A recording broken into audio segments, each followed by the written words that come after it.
midnight skies, fighter jets screaming across a volatile border. And within hours, two governments telling completely different stories. Afghan media first reported that Pakistani aircraft carried out airstrikes inside Afghanistan, a claim soon confirmed by the Taliban-led government. Islamabad says these were precise, intelligence-based operations targeting 7 hideouts of the Tehrik-e-Taliban Pakistan and affiliated militants near the border. According to Pakistan's Ministry of Information, the strikes were selective and aimed at neutralizing cross-border terror threats, especially after a wave of deadly suicide attacks in Banu and Bajura that killed soldiers, including a lieutenant colonel, and even a child. But Kabul's version sharply contradicts Islamabad's narrative. A spokesperson for the Islamic Emirate of Afghanistan accused Pakistan of violating Afghan sovereignty, claiming multiple districts were bombed and civilians, including women and children, were killed. Initial reports suggest around 20 fatalities, while Afghan sources describe the toll as dozens.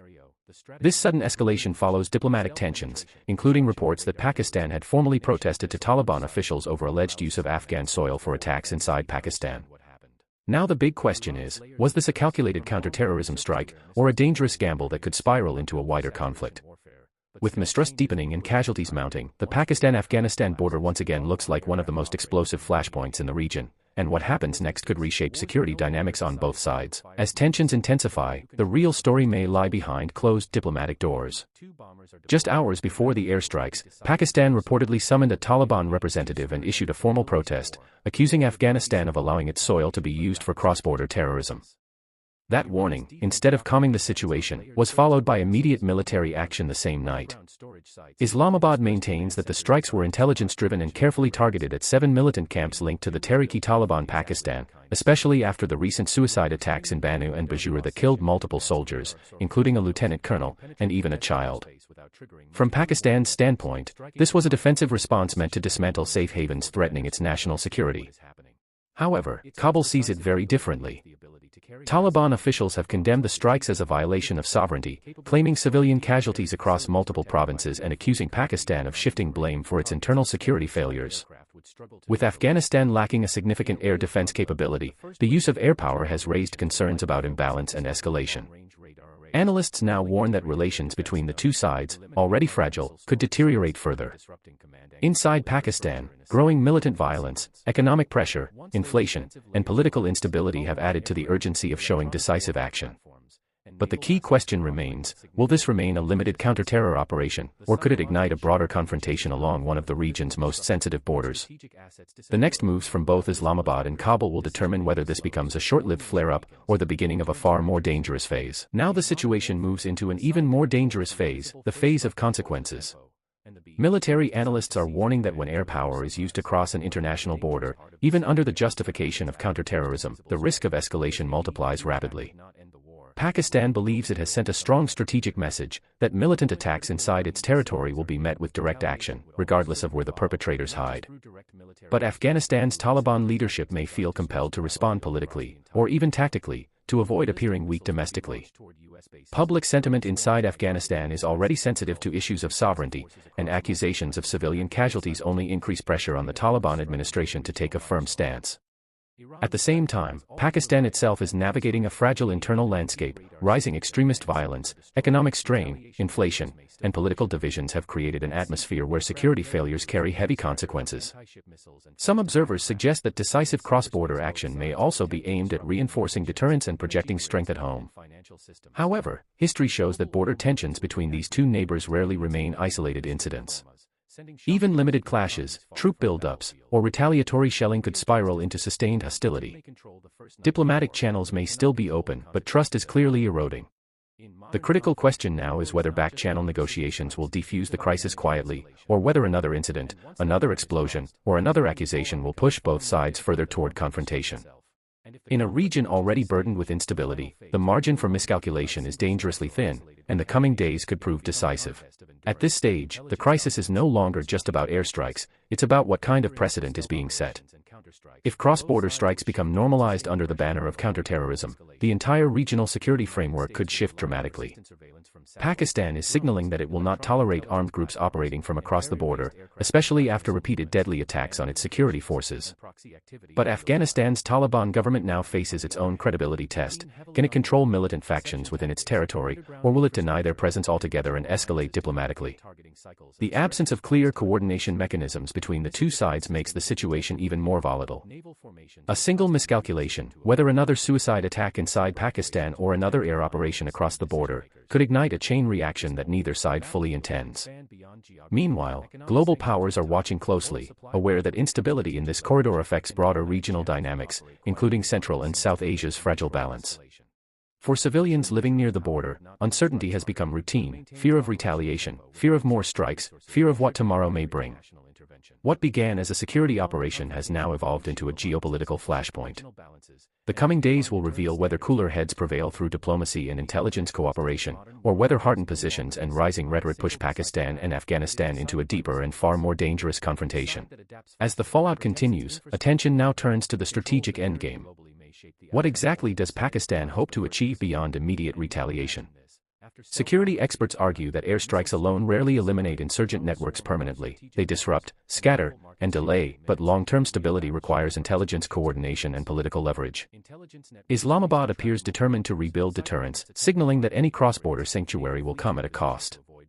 Yet deterrence only works if the opposing side believes escalation would be too costly. The Taliban administration, still seeking international recognition and economic relief, must weigh its response carefully.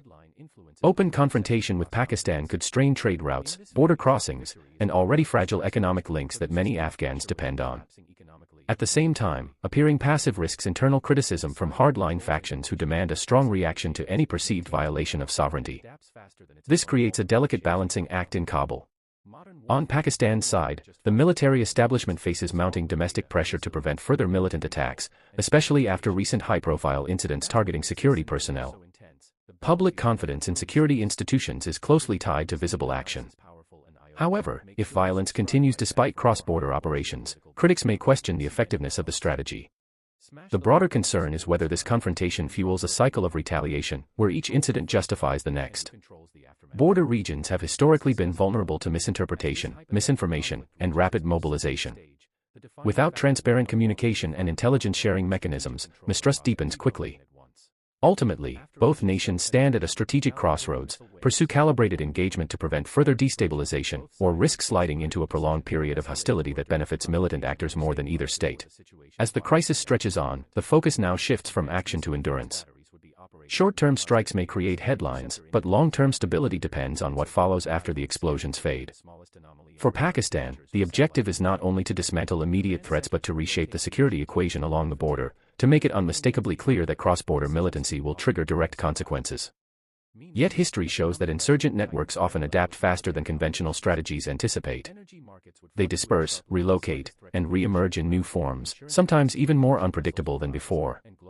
For Afghanistan's Taliban government, the challenge is equally complex: asserting sovereignty while avoiding a confrontation that could further isolate an already fragile economy. Border trade, transit routes, and humanitarian flows remain lifelines for millions. Any sustained escalation risks disrupting these channels, deepening hardship on both sides of the frontier. Meanwhile, regional powers are observing carefully, aware that instability here can ripple outward into broader geopolitical tensions across South and Central Asia. The longer distrust persists, the harder it becomes to rebuild coordination. Intelligence gaps widen, narratives harden, and public sentiment grows more polarized. In such an atmosphere, even a minor incident, a skirmish, an accusation, a viral claim, can escalate rapidly. The coming phase will test whether strategic restraint can outweigh emotional reaction. Will both sides quietly reopen back-channel communication and prioritize de-escalation, or will hardened positions lock the region into a cycle of action and retaliation? The answer may define the security landscape of the border for years to come.